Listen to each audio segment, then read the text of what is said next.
Words are like food. Even though you hear them, you don't have to swallow them. You know, you've heard the expression, did he swallow it? You know, going to somebody with a story, go to him with that story, did he swallow it? And either he didn't or he did. Um, I run into a lot of open-minded people. And more than I thought there was, but they're put in my path for me. Because what they do is they allow me to be myself. They allow me to express what I love to talk about, which are these things, So I appreciate open-minded people. It's good to be that way. There was a time I wasn't. When I was into the Christian thing, I was not open-minded. I was open-minded only to that arena, not to other things. And so, you stifle yourself. You don't allow yourself to grow. But I worked in a bus company, a tour bus company, and driver John Pacheco there. He used to listen to me, and I could talk for 30, 40 minutes, I could talk all day on these things. And anyway, he would take those words in. I could see him taking them in. And it appeared to me that he was swallowing them. He was swallowing what I was saying. And what I was saying was some stuff that not everybody could swallow. Stuff I'm putting on these videos. And what you do is you taste the words.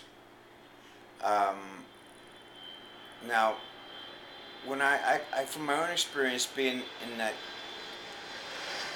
Christian preaching evangelistic thing, the words that came from another religion, could be Catholic, Muslim, Buddhist, anything that was not the Christian religion, and even then there was 1,000 that weren't like this certain one. So, oh man, just let's make it a billion things so we don't have to hone in on the simplicity of it all. So I don't want to get off on a rabbit path, but what you do is you taste what's being said. You taste it,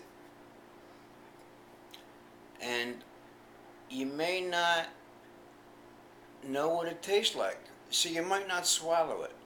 You might just keep it there for a while. In that storehouse that's inside of you, that huge storehouse that is in you, huger than the universe. And so, and those things that you swallow, if they are healthy things, then it will produce health in your inner being, which is where the health needs to be at. Because if your inner being is healthy, the rest has to be healthy. If the root is healthy, then the rest of the plant or the tree will be healthy. So, words are like food. And, sometimes you can listen to something that might be tasty. And you might listen to something that would be like, bitter. And sometimes the bitter things are good for you.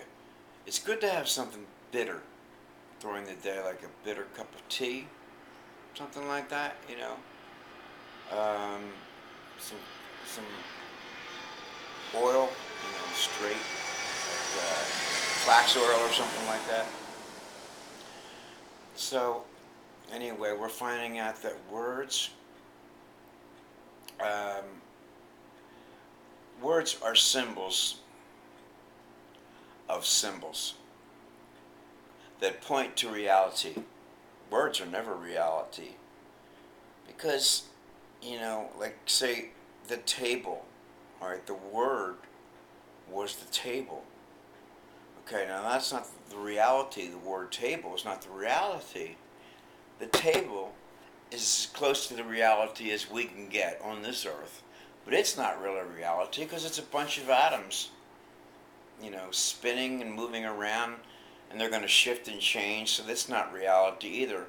So that's the second removal from reality, So words point you to the experience because the experience is the only thing that can make sense to you. The words will keep you in suspense until you reach the experience. And the words, if they're healthy words, make you healthy inside, make you healthy and strong.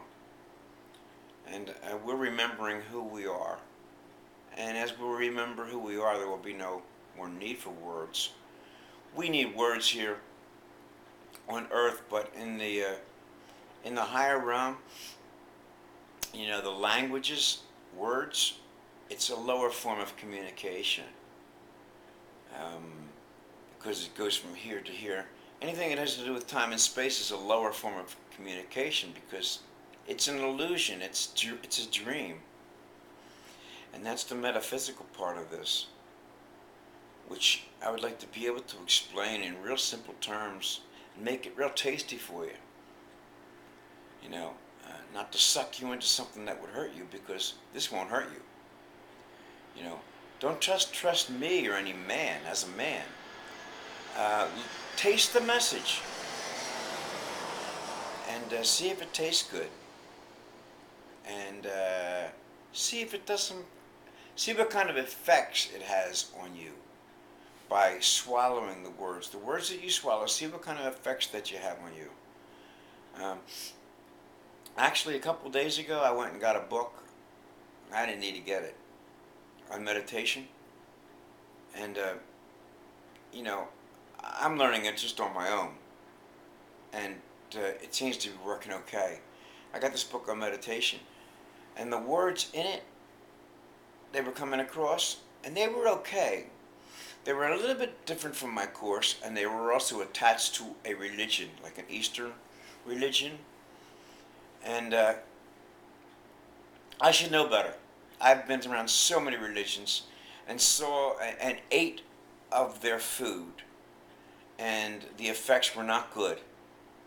And I learned over and over and over again. So, but now I'm becoming more aware so that I won't be caught in that trap again.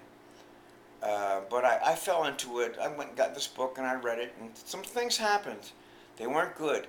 Usually that blinds you, and then there's that veil comes back over and you can't see again. But I got quiet, kept quiet for a long time, and that's what's good about it, because the veil lifted. And I got that book out of my car. I'm going to take it back to the library today. Maybe put this message on and my most embarrassing moment. Let me look at this and see how it is.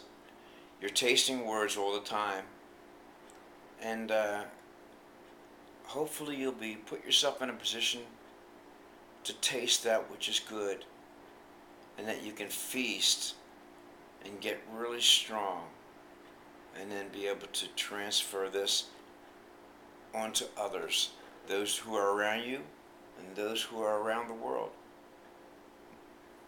Anyway, thanks for listening.